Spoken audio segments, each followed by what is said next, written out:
Nagaan Waaqayyoo Waaqa jiraataa lafa jirtanii fi iddoo jirtanitti isiniif haa ta'u. Akkam jirtu nagaadha fayyaadha hundi keessanuu. Tajaajiltoonni iddoo adda addaatii gara waldaa Yesuus hunda danda'a jedhu jalatti walitti qabamtan amantoonni achi jala jirtan hundi keessanuu akkam fayyaadha. Ani nagaa kootii galanni Waaqayyoo Waaqa jiraataadhaaf haa ta'u. Inni haala keenya nu mijeessee jireenyatti akka jiraannu nuuf eeyyamee guyyaa kana immoo akka wal arginu godhe hojii isaa wangeela isaa akka walii wajjiniin ilaallu nu gargaareef galanni guddaan haa ta'u.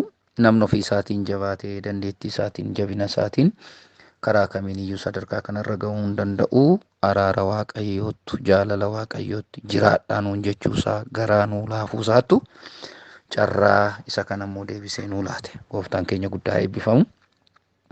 Egaa akkuma beekamu sagantaa irra jirra. Sagantaan kun immoo sagantaa irratti eebbifamnuudha. Waaqayyoo eebba addaatiin gara jireenya keenyaa dhufuudha. Gooftaan keenya guddaa eebbifamu. Baay'een sin jaaladha, baay'een sin kabajaa. Tajaajiloonni kana gidduutti hirmaattanii hojjettoota Waaqayyoo kan taatanii ijoolleen warri onlaayinii kanarrattis hojjettanii gatii guddaa baasaa hojiin Waaqayyoo kun akka hojjetamu taasiftan garaa koorraa dhuguma gooftaan koo guddaa sinaa eebbisu. Carraa nuu laatamettis guddaa gammanna. Galanni Waaqayyoodhaaf haa ta'u. Egaa ani sagalee Waaqayyootii qabadhee isinii dhufeera. Karaan ture xinnoo sa'aatii dabarseera, isa sanaaf dhiifaman jedha. Amma akka manatti galeen kunoo kanan sagalicha waraabutti ka'e. Yesuus Kiristoos jiraataadha. Karaan jireenyaa Yesuus kan jedhu waldaa irraa dhufe isadha. Sagalee Waaqayyoo immoo walii wajjiniin ilaallaa jechuudha. Macaafa keessan macaafa qulqulluu ergaa Xiimotewos isa lammaffaa boqonnaa 2 lakkoofsa 1 kaasee hanga lakkoofsa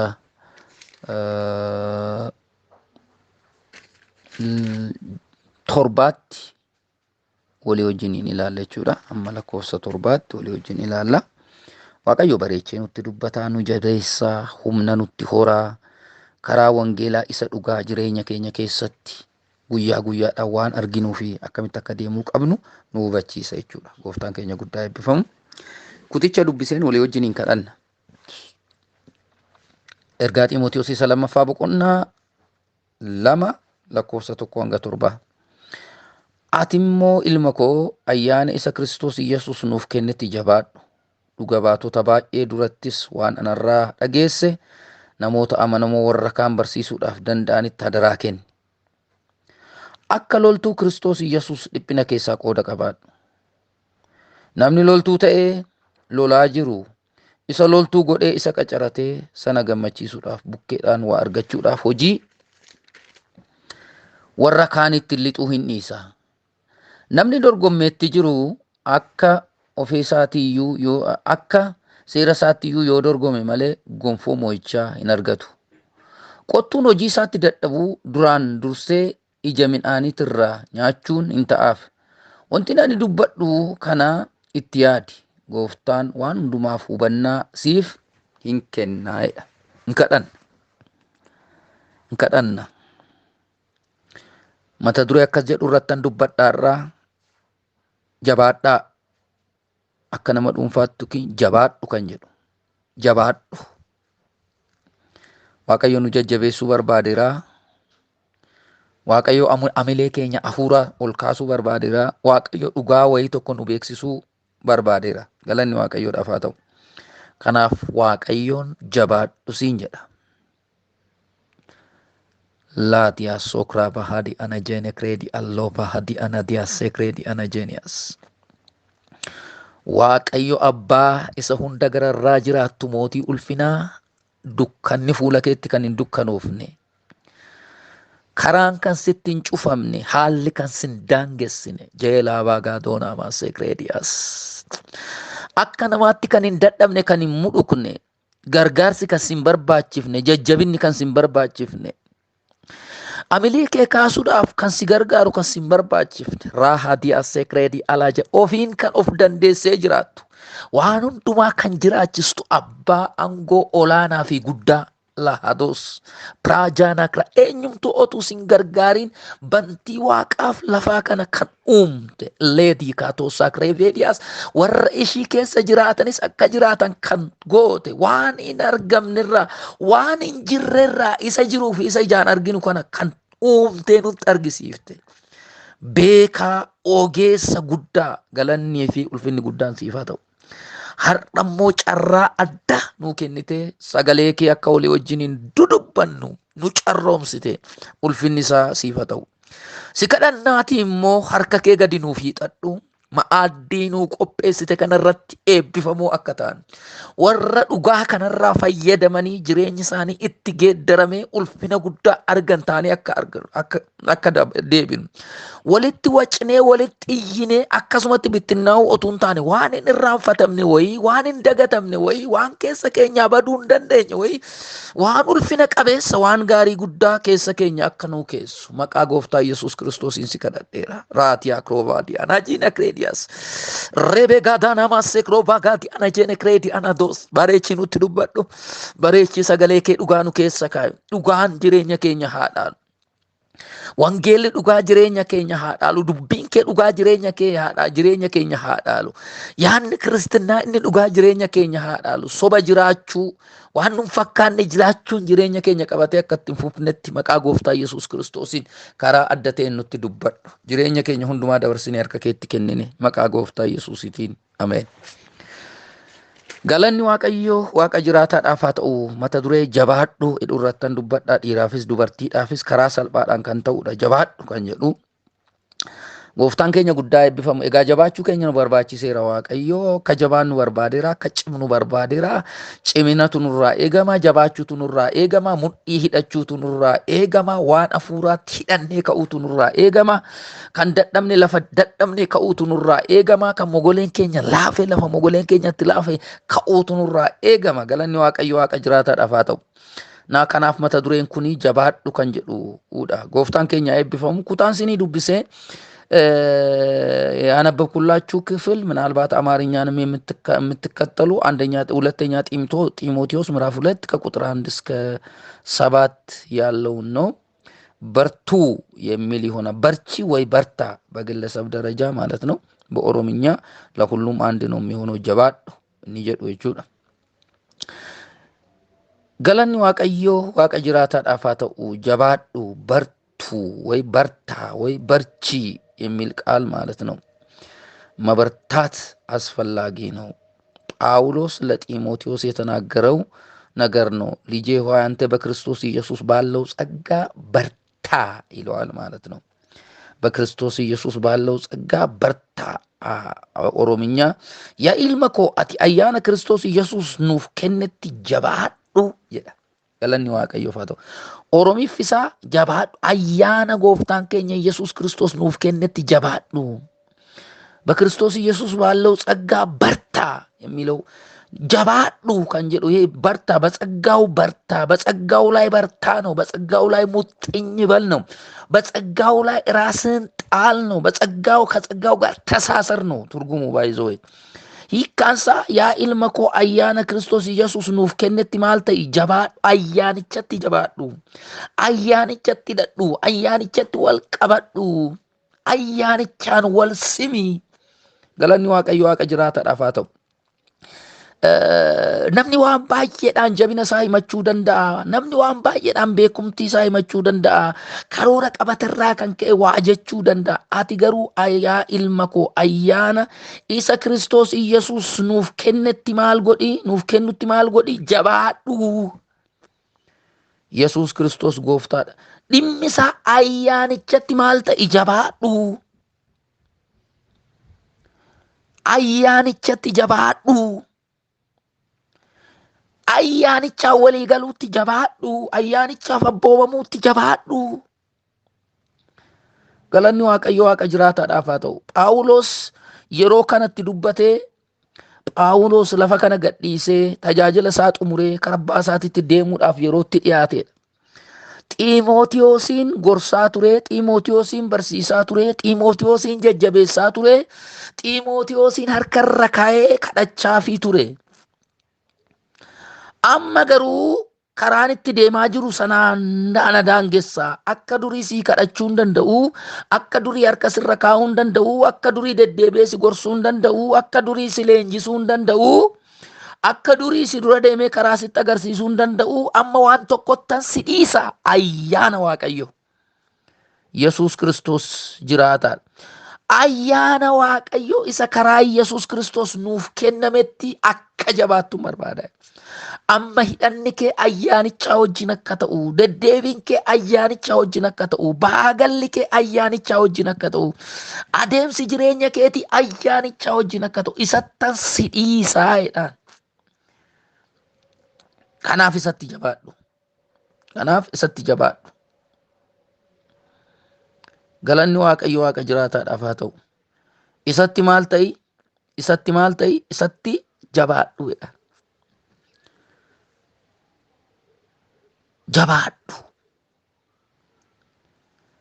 Barichi hamaadha.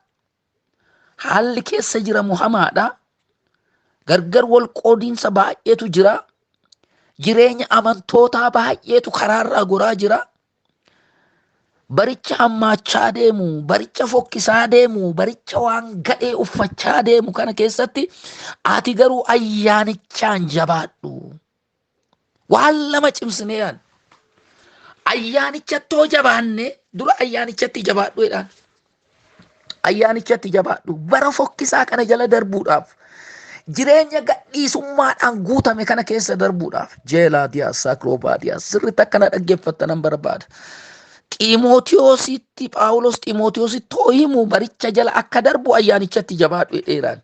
Nus bara kana ayyaana Waaqayyootti jabaachuun nu barbaachisa. Barichi fokkisaa deemeera. Haalli jiruuf jireenyaa fokkisaa deemire. Naamusni Kiristinnaa gadi bu'aa deemire. Jireenyi amantootaa dadhabinaan guutamaa deemira. Lafa kanarra waan gaarii arguun fuula namaa duraa fagaachaa deemira. Waan gaarii dhaga'uun fuula namaa duraa fagaachaa deemira. Waan amilee namaa jajjabeessu wayii dhaga'uun fuula namaa duraa fagaachaa deemira. Namni wangeela otuu dhaga'uu jireenyi naamusa Kiristinnaa isaa gadi bu'aa deema. Qulqullummaa isaa gadi bu'aa deema. Waan gaarii qabaatanii deemuun isaa gadi bu'aa deema. Waa baay'eetu gadi bu'aa deema. Ol siqaa kan deemu, ulfinaan guutamaa kan deemu irraa gadee malee, gadi bu'aa kan deemu malee. Baruma kana keessa immoo wangeelli lallabamuu qaba. Baruma kana keessa immoo Waaqayyoodhaaf jiraatamuu qaba. Baruma kana keessa immoo kan Waaqayyoo ta'anii jiraachuun barbaachisaadha. Kanaafuu jabaachuun nu barbaachisa ayyaanicha irratti. Yesuus Kiristoos jiraataadha. Ayyaanicha irratti. Haleluuyaa. Ayyaanicha irratti hoo jabaanne ayyaanichaan immoo jabaanna. Ayyaanicha irratti hoo jabaanne ayyaanichaan immoo jabaanna. Kanaaf ilma koo ayyaana Kiristoos Yesuus nuuf kennutti maal ta'i? Jabaadhu. Jabaadhu. Ayyaanicha karaa Kiristoos Yesuus nuuf kennamutti jabaadhu. Ayyaanni nuuf kenname jechuudha. Rakkoo jirutti furmaata laachuu kan danda'u ayyaanni nuuf kenname jechuudha. Galanni Waaqayyo Waaqa jiraataadhaaf haa ta'u. Maal ta'i? Jabaadhu. Jabaadhu. Har'as jala sararee Waaqayyo Gooftaa maccaa jabaadhu siin jedha. Akka biyya lafaa kana mo'attu, akka cubbuu mo'attu, akka rakkina mo'attu, akka badiisa mo'attu, akka du'a mo'attu, akka seexana mo'attu, akka namoota rakkisoo mo'attu ayyaanni siif kennameera. Isatti jabaadhu. Isatti jabaadhu. Qofaa kee miti, dandeettii kee qofaan miti, humna kee qofaan miti, beekumsa kee qofaan miti. Rakkoo lafa kanarra guuteef furmaata kennuu kan danda'u ayyaanni Waaqayyoo kennameera. Isatti jabaadhu. Isatti jabaadhu. Galanni Waaqayyo Waaqa jiraataadhaaf haa ta'u. Waa'ee ayyaanichaa kana hoo dubbatu Tiitoorra dhaqnee ilaalla. Waa'ee ayyaanichaa kana hoo dubbatu Tiitoo boqonnaa 2 lakkoofsa 11 irratti dhaqnee ilaalletti achi as deebina. Akkana jedhama. Tiitoo boqonnaa 2 lakkoofsa 11. Waaqayyo ayyaana isaa isa nama hundumaa fayyina kennu mul'iseera. Yesuus Kiristoos jiraata. Waaqayyo ayyaana isaa isa nama hundumaa fayyina kennu maal godheera? Mul'iseera. Waaqayyoon ayyaana isaa isa nama hundumaaf fayyina kennu maal godheera? Mul'iseera. Ayyaanni Waaqayyoo kunis nuyi Waaqayyo malee jiraachuu, kajeellaa biyya lafaa isa hamaas ganne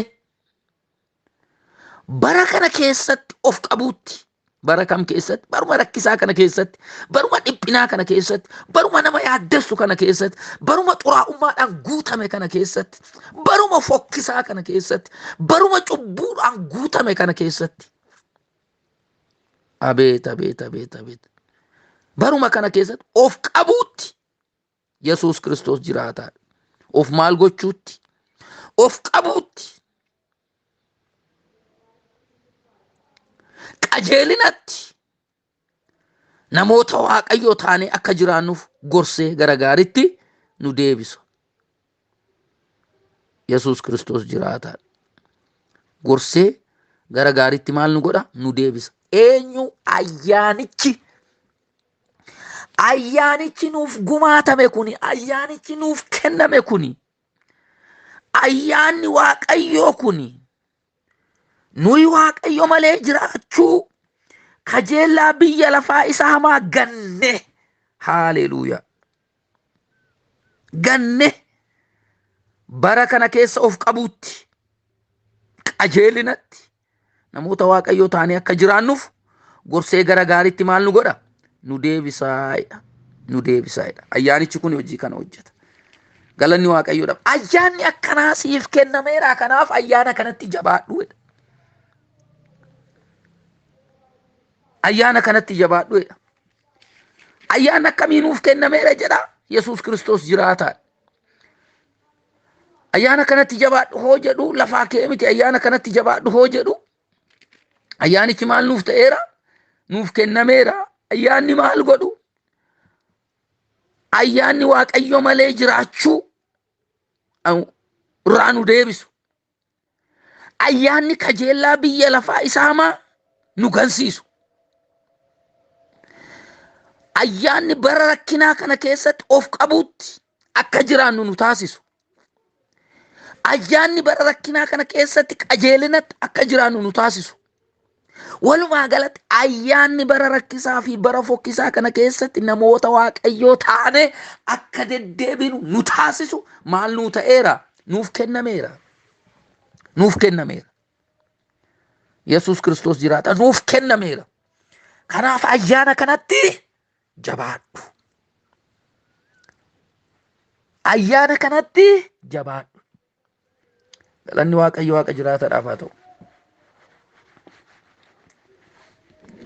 Kanaaf jabaadhu siin jedha Waaqayyo. Ayyaanan siif kennetti jabaadhu siin jedha Waaqayyo. Akka jireenyi kee jijjiiramu, akka seenaan kee jijjiiramu, karaan sii qopheessetti jiraadhu jedha Waaqayyo. Ofii keetiin hin jabaattu, humna keetiin hin jabaattu, dandeettii keetiin hin jabaattu, beekumsa keetiin hin jabaattu. Karaan jabinaa nuu qophaa'eera. Karaa Yesuus Kiristoosiin du'ee du'aa ka'uu isaatiin jireenya bara baraa arganne kana, jireenya bara baraa egaa arganne booddee lafa kanarraa akkamitti akka jiraachuu dandeenyu karaa kan nutti agarsiise, akkaataa ittiin jiraannu fi akkaataa humna ittiin argannu nuu kaa'eera. Galanni Waaqayyoodhaaf haa ta'u. Innis ayyaana Waaqayyooti. Innis ayyaana Waaqayyooti. Kanaaf ayyaana kanatti tajabaan. Ayyaana biyya lafaa keessatti qulqulloota taanee Waaqayyoof akka jiraannu nu taasisu tajabaan. Ayyaana cubbuuf biyya lafaa nu gansiisee Kiristoosiif qulqullummaatti akka jiraannu nu taasisutti maal haa taanu? Ajabaan. Galanni Waaqayyoodhaaf haa ta'u. Dafeetan qabxii sadan tokko kaayee xumura. Yesuus Kiristoos jabaadhuti maal godheedha? Jabaannee maal haa goonu? Ani jabaadhee maal haa godhu? Ani ittiin of jabaadhuti maal godheedha? Akkanedha lakkoofsa 2. Dhuga baatota baay'ee duratti Xiimotewos 2 boqonnaa 2 lakkoofsa. Dhuga baatota baay'ee duratti waan anarraa dhageesse. Haleluuyaa. Waan anarraa maal goote dhageesse. Akkas jedhee qabadheera isa tokkoof. Inni calqabaa jabaadhuutii wangeela dhageesse amanamummaadhaan qabadhu. Galanni Waaqayyoodhaaf haa ta'u. Wangeela dhageessee jireenya keetitti hiiki jabaadhuuti ayyaanichaan. Bara kana namoonni baay'een wangeela kana jireenya isaanii keessatti wangeelichi hiikan qabu. Jireenya isaanii keessatti wangeelichi hojii hin qabu. Waa'ee wangeelaa hin dubbatu, jireenyi isaanii garuu wangeela hin dubbatu. Afaan isaanii waa'ee wangeelaa hin dubbata. Jireenyi isaanii eenyummaan isaanii waa'ee wangeelaa hin dubbatu. Hin dubbatu. Kanaafuu jabaadhuutii wangeela kana qabadhu. Jabaadhuutii wangeela kanatti jiraadhu. Jabaadhuutii wangeela kanaan deddeebi'i. Galanni Waaqayyo Waaqa jiraataadhaaf haa ta'u. Kanaaf jabaannee maal haa goonu? Jabaannee wangeela kanatti jiraannu. Jabaannee wangeela kanaan haa deddeebinu. Jabaannee jireenya keenya kana irratti wangeelli haa calanqisu. Galanni Waaqayyo Waaqa jiraataadhaaf haa ta'u. Inni tokko isa kana. Jabaannee wangeelatti jiraachuu. Haleluuyaa. Jabaannee wangeelatti jiraachuu. Jabaannee seeraa fi abboomii wangeelaa keessa deddeebi'u. Yesuus Kiristoos jiraataadha. Kana duwwaa miti. Baay'ee duratti akkana jedha. Dhuga baatota baay'ee duratti waan anarraa dhageesse namoota amanamoo warra kaan barsiisuuf danda'anitti adaraa kenni. Galanni Waaqayyo Waaqa jiraataadhaaf haa ta'u. Nuti wangeelli adaraa nutti kenname.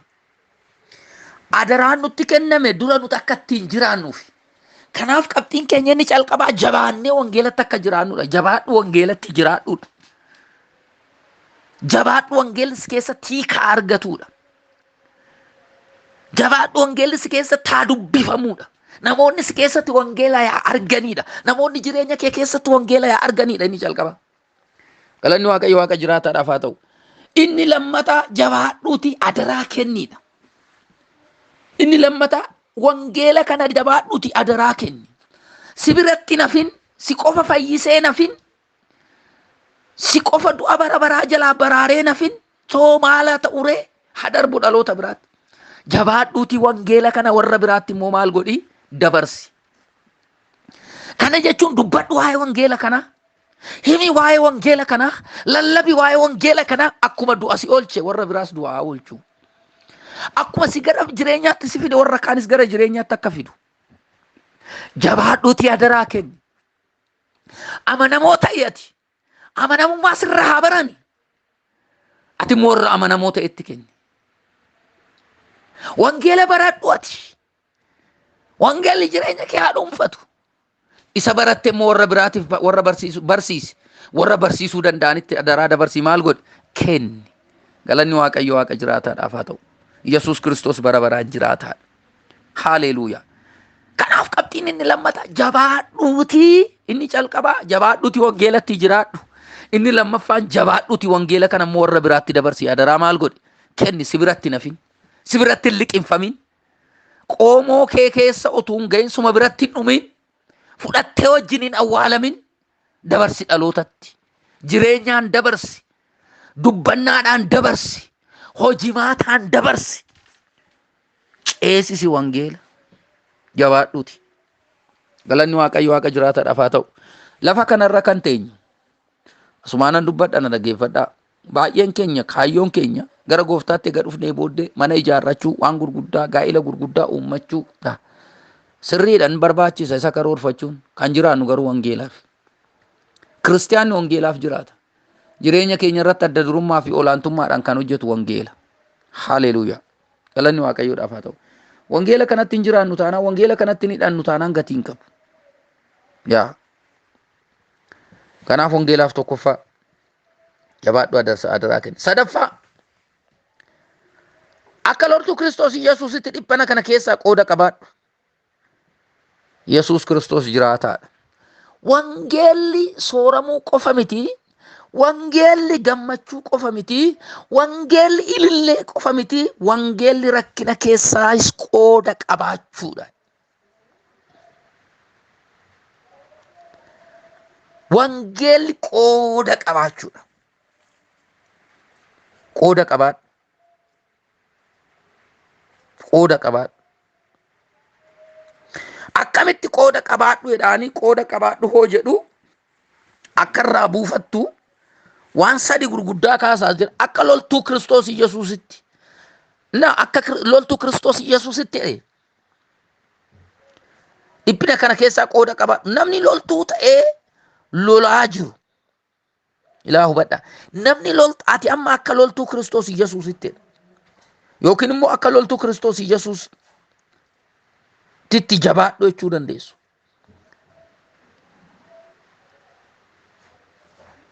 Dhiphina keessaa qooda qabaadhu kan jedhu jira. Bara kana kan waan dhiphinaa namni nutti himu hin jiru. Yoo dhiphanne iyyuu dafaatii naa kadhadhaa dhiphina kana keessaa ba'uun qabaa jenna. Nus namoota baay'eedhaaf kadhanna. Namoota baay'ees Waaqayyo dhiphina keessaa hin baasa. Dhiphinni gosa qaba. Asitti garuu akka loltuu Kiristoos Yesuusitti dhiphina keessaa maal qabaadhu? Qooda qabaadhu. Phaawulos Xiimotewositti naa himu amma mana hidhaa jira. Rakkachaa jira, dararamaa jira. Wangeela baatee na dhaggeeffadha. Wangeela baatee wangeela hojjechaa sababii wangeelaatiif dararamaa jira, rakkachaa jira. Wangeela dhugaa kanatti atis keessaa qooda qabaadhu. Wangeelaaf jedhii rakkadhu. Rakkinan baqatinii, dhiphinan baqatinii. Wangeela kana qabaadhuuti achi keessatti maal ta'e? Hirmaadhuudhaan. Hirmaadhuudhaan. Sababbii wangeelaatiif warra rakkatanii wajjin rakkadhu. Sababbii wangeelaatiif warra gaddanii wajjin gaddii. Sababbii wangeelaatiif warra beelaa wajjin beela'ii. Sababbii wangeelaatiif warra gatii baasa wajjin gatii maal godhi? Baasi qooda qabaadhu. Qooda qabaadhu. Qooda qabaadhu. Yesuus Kiristoos jiraataadha. Qooda qabaadhu jedheetu waan sadii kaasa. Namni loltuu ta'e lolarra jiru. Isa loltuu godhee isa qacarate sana gammachiisuudhaaf bukkeedhaan waa argachuudhaaf hojii biraatitti maaliin ta'u? Warra kaanitti lixuu hin dhiisaa. Lixuu hin dhiisaa. Qooda qabaachuudhaaf waan itti dadhabnutti qooda qabaachuudhaaf kan biraatti makachuu dhiisaa. Kan biraa faana fiiguu dhiisaa. Loltuun waan biraa yaadu. Dirree lolaatti bee maasaa qotuu fi sanyii facaasuun lakkaa'u. Waan biraa yaadu dirree lolaa sanarratti. Akka loltuu jabaa ta'uuf isa kaa'e sana yaada lolatti ba'a. Galanni Waaqayyo Waaqa jiraataadhaaf. Nutis loltoota Waaqayyooti. Macca hafuura haminaatiin kan lollu Yesuus Kiristoos jiraataadha. Humna dukkanaa isa qilleensarra jiru kan qilleensa kanarra jiraatu dhaloota addunyaa kanarra jiran kan seerratu. Isa wajjin wal'aansoo wal qabna nu. Amma inni lafa keenyarraa biyya keenyarraa kufuutti wal'aansoo wal qabna. Kana keessaa qooda qabaadhu. Akka loltuu jabaatti dhaggeeffadhu peentee. Kana keessaa qooda qabaadhu. Hin rafiin jechuusaati. Otuu biyyi dhumaa jiru rafiin, otuu dhaloonni dhumaa jiru rafiin qooda qabaadhu. Ta'ii loltuu cimaa. Phaawulos akkuma jedhe iddoo biraatti lolli keenya dhiigaaf foonii wajjinii miti. Dhimma meeshaa waraanaa qabatanii gadi bahanii loluu miti kanan dubbachaa jiru. Lolli keenya dhiigaaf foonii wajjinii miti. Macca hafuurota haminaa isa qilleensa kanarra balali'anii fi seerratan wajjin wal'aansoo wal qabna maleedha. Galanni Waaqayyo Waaqa jiraataadhaaf haa ta'u. Rakkinaaf gidiraa keessaa qooda qabaadhu jechuun lolatti bahi. Waraana hafuuraatti bahi.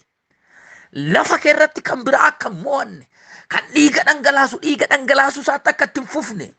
Dhaloota kan dararu isaatti akka ittiin fufne qooda qabaadhu.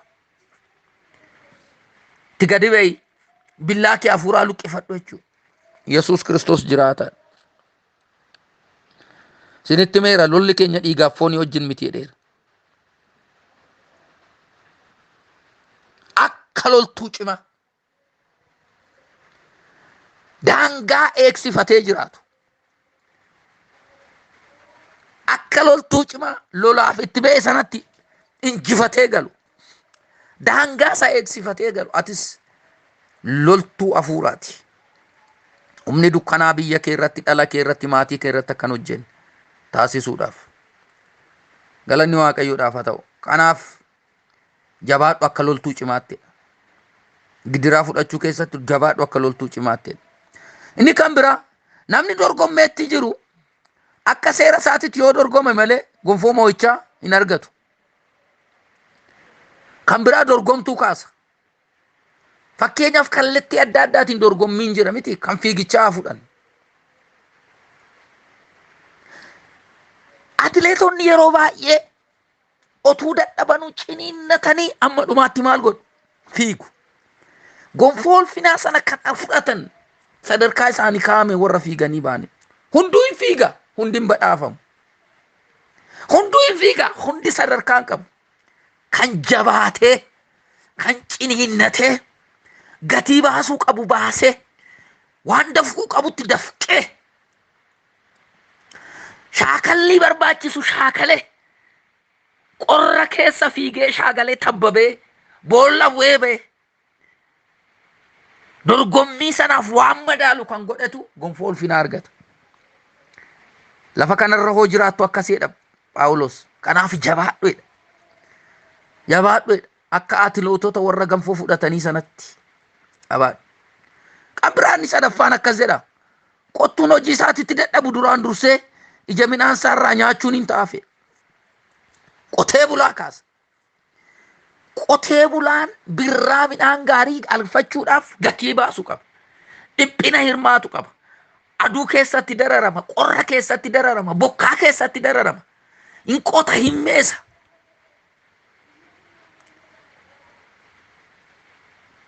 Gatii baay'ee baasa. Booda garuu gammachuudhaan immoo birraa midhaan isaa sassaabbata. Kan jabaateen qotiin ija gaarii dursee nyaachuu hin danda'u. Kan jabaatee gatii qonni nama baasisu baase ija gaarii nyaata. Kan jabaatee dorgommii keessatti gatii baasuu qabu baase gonfoo ulfinaa argata. Kan jabaatee dirree lolaatitti bayee lole moo'icha guddaa argata. Kanaaf jabaadhutii qooda qabaadhu kan jedhu. Rakkinattoo hirmaanne badhaadhina isaa keessaa hirmaachuu dandeenya. Galanni Waaqayyo Waaqa jiraataadhaaf haa ta'u. Kanaaf Phaawulos nan guduunfa. Xiimotewos hin jabaadhu jedhe. Jabaadhutii maal godhe jedhe. Jabaadhutii wangeela sibira ga'e kan akka ta'utti qabadhu. Jabaadhutii wangeela jireenya kee keessatti qabattee hiika qabu kan ammoo warra kaanitti dabarsii kenni. Jabaadhutii rakkina keessaa immoo qooda qabaadhu. Akka loltuu cimaatti, akka dorgommii warra dorgommii keessatti ciminaan hojjetanitti, akka qotee bulaa cimaatti jedhee fakkeenya kenna. Galanni Waaqayyoof haa ta'u. Kanaaf atis jabaadhu. Sagalee kana kan dhageessan atis jabaadhu. Ayyaana Kiristoos Yesuus irraa argatteen jabaadhuti. Jabaadhuti wangeela si harka ga'e kanatti jiraadhu. Jabaadhuti jireenyi kee wangeela kana walaa argu. Jabaadhuti wangeelli kun immoo akka si biratti nafne ni lammaffaan adaraa kenni. Fira kee bira haa ga'u, sanyii kee bira haa ga'u, hiriyaa wajjin ooltu bira haa ga'u. Jabaadhuti. Ni sadaffaan jabaadhuti dhiphina keessaa qooda qabaadhu. Gatii wangeelli nama kaffalchiisu keessaa qooda qabaadhu. Kana akka gootuuf immoo ayyaanni nuu kennameera. Galanni Waaqayyo Waaqa jiraataadhaaf haa ta'u. Hin kadhan. Jabaadhu. Jaalaa daassee kaatorraa di'ana jeeniyaas. Rabaa gaadaanaa maassee kaatorraa baadiyaanaa jeene meekreediyaas. When taligado sakrova hadi inijene kladi anamo sakruba shaldi labu dan di saklivi dan ijene meklova gadani masika turaba hadi anajene gladias ampu dan ama seklova gadi anajene gladias siklova haduna acheketia riskerebe di anama jene mekrodolo godo sekreti anajene gladias rukata sekrova hadi anajenias Shalabagati enejene kledi anajene krodos. Dubbiin kee jiraataadha humna hojjetuuf keessaa qaba jedhameera. Dubbiin dhageenya kun jireenya keenya keessatti hojjetu. Eenyummaa keenya keessatti hiika haalaatu. Namummaa keenya keessatti hiika haalaatu. Karaa keenya irratti hiika haalaatu. Raabaa diyaanaamaa seeklobaa diyaanaamaa si kadhadheera Waaqayyo Waaqa jiraata. Warri wangeela kana dhagaan sagalee kana dhagaan haa jabaatan. Jireenyi isaanii haa jabaatu. Mogoleen isaanii haa jabaatu. Keessi isaanii haa jabaatu. Eenyummaan isaanii haa jabaatu. Warra irkattuun ta'in, warra maxxantuun ta'in, warra of danda'anii jiraatan maqaa Gooftaa Yesuus Kiristoosiin haa ta'an. yeroo hundumaa gorsa nama wayitii warra jiraatan oduun ta'an yeroo hundumaa jajjabeessuu nama wayitii warra jiraatan oduun ta'an raatiyaa kiroovaadii ana jenekreediyaas of isaan haa dandeessisu akkuma Phaawulos egaa kana booddee jabaadhu of danda'ii jiraadhu jabaadhu wangeelli jireenya kee irraa calanqisu jabaadhuuti adaraa kenni jabaadhuuti wangeelaaf gatii baase akkuma jedhe jeela baagaadii ana maaseekroo baagaadii ana jenekreedii ana jabaatanii siifaa jiraatanii jabaatanii wangeelattaa jiraatanii yaa Waaqa jabaatanii wangeelattaa jiraatanii jireenyi isaanii jabaatee wangeelaaf haa ta'u keessi isaanii jabaatee wangeelaaf haa ta'u dubbannaan isaanii jabaatee wangeelaaf haa ta'u ilaalchi isaanii jabaatee wangeelaaf haa ta'u wangeelaan ala kan biraa isaan irratti mooyin wangeelaan ala kan biraa jireenya isaanii biti wangeelaan ala kan biraa isaan irratti olaantummaan argatiin maadii tookraa baagaa jabaatee jireenyi isaanii wangeelaaf haa ta'u maqaa gooftaa Yesuus Kiristoos nama Naazireetiin si kadhadheera jabaatanii moo wangeela haa dabarsan jabaatanii moo wangeela dhaloota biraatitti haa kennani jabaat illoota seekraa di'ana jeeniyaas sheekraa baagaa di'ana maa jeene meekree di'ana giraa di'ana jeen jabaatanii warra wangeela dhalootatti dabarsanaa ta'ani jabaatanii warra dhaloota biraa wangeela gahanaa ta'ani jabaatanii warra qoomoo isaanii biraa wangeela gahanaa ta'ani laatii kiroovaa di'ana jeene kireediyas ayyaana nuu kenname sanatti jabaachuu akka danda'an maqaa gooftaa Yesuus Kiristoosiin si kadhadheera.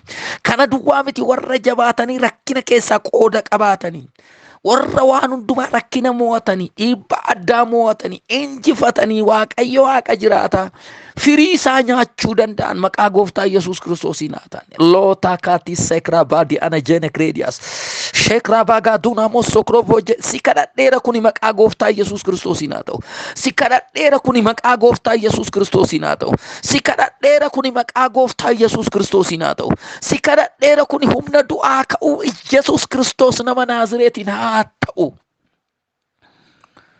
haa jabaatani sinan eebbisa maqaa gooftaa Yesuus Kiristoosiin jireenyatti jabaadha wangeelatti jabaadha qulqullummaatti jabaadha waaqayyoon sodaachuutti jabaadha ayyaana waaqayyootiin jabaadha maqaa gooftaa Yesuusiin mogoleen keessan laafe haa jabaatu yaanni keessan gadi bu'ee deebi'ee haa jabaatu maqaa gooftaa Yesuus Kiristoosiin warri kuftan ka'a warri mogoleen keessan laafe jabaadha warri dhaabbattan deema laatoo kiraabaa gaadii anaamaa saakiroobaadha sagalee kanaa warra dhaabbataniif deemuu naa ta'u sagalee kanaa warra kufaniif ka'uu naa ta'u sagalee kanaa warra mogoleen isaanii laafeef jabaachuu naa ta'u maqaa gooftaa Yesuus Kiristoosiin sinirrattan dubbadha haa ta'u lafa dadhabbii keessaniitii ka'a lafa mogoleen keessaniitti laafee ka'a lafa itti humna dhabdanii ka'a maqaa gooftaa Yesuusiin humni wangeela kanaa fuudhee siniin adeemu maqaa gooftaa Yesuus humni wangeela kanaa fuudhee siniin haa tarkaanfatu.